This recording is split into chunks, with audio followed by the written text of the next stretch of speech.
Marjorie Taylor Greene and Nick Fuentes go to war with each other.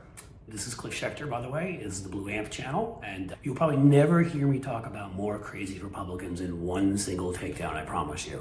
There's so much going on here, I'm going to try to unpack this in a couple of minutes. But Nick Fuentes, the white nationalist who likes to deny the Holocaust and hang out with Trump and Kanye and the gang, and Marjorie Taylor Greene are out and out in a civil war right now. It's not enough that the moderates and the conservatives are fighting and the conservatives and the nutty far right are fighting, but now amongst the far right, there's a war. And here's how it played out. As many of you know, there was that fun dinner at Mar-a-Lago where Donald Trump had Kanye over, and Kanye invited his good friend Nick Fuentes, and Trump, of course, denied that he knew Fuentes, who he was, or whatever, which is a lie, and we all know it.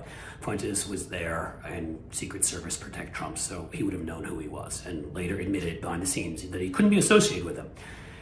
Well, they suspected this was because Marjorie Taylor Greene has been kissing up to the Kevin McCarthys of the world, supporting him for speaker and kissing up to Trump and trying to kind of push these other far-right figures away. You know, she's doing the equivalent of a cat peeing on our sofa, which may have happened the other day, to mark its territory. That's Marjorie Taylor Greene.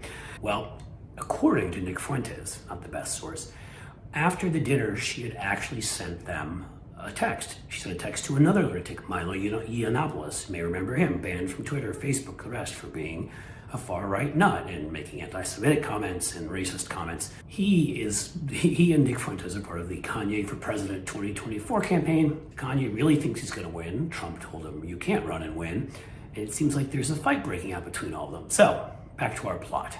Marjorie Taylor Greene sends a text, says, I'd like to come over to your headquarters. They say, okay. But then everybody notices that Nick Fuentes was there. And this white nationalist was with Trump. And Trump denies it, and everybody has to attack Nick Fuentes and distance themselves. So, what did she do? She went on her podcast, and instead of going over to Kanye's headquarters, started attacking him, saying that Nick Fuentes was a young, immature boy and racist, and who could support him when he says the things he says. And I want to make sure to get this right. From Zachary Patrizio, I believe it's at Salon. Quote, white nationalist Nick Fuentes has turned on Representative Marjorie Taylor Greene. He now takes issue with her being divorced. And a, quote, MAGA mom, saying MTG has shown, quote, has not shown good character in her entire life and is, quote, weak. Oh, there's more. She wants to be the face of Christian nationalism. She's divorced. She's actively an adulterer. How are you going to be the face of Christian nationalism when you're a divorced woman girl boss, quote unquote? Yes, there's sexism in there, and yes, wants to be the face of Christian nationalism. Hilarious. He's trying to hold on to that for himself. But he called her an adulterer.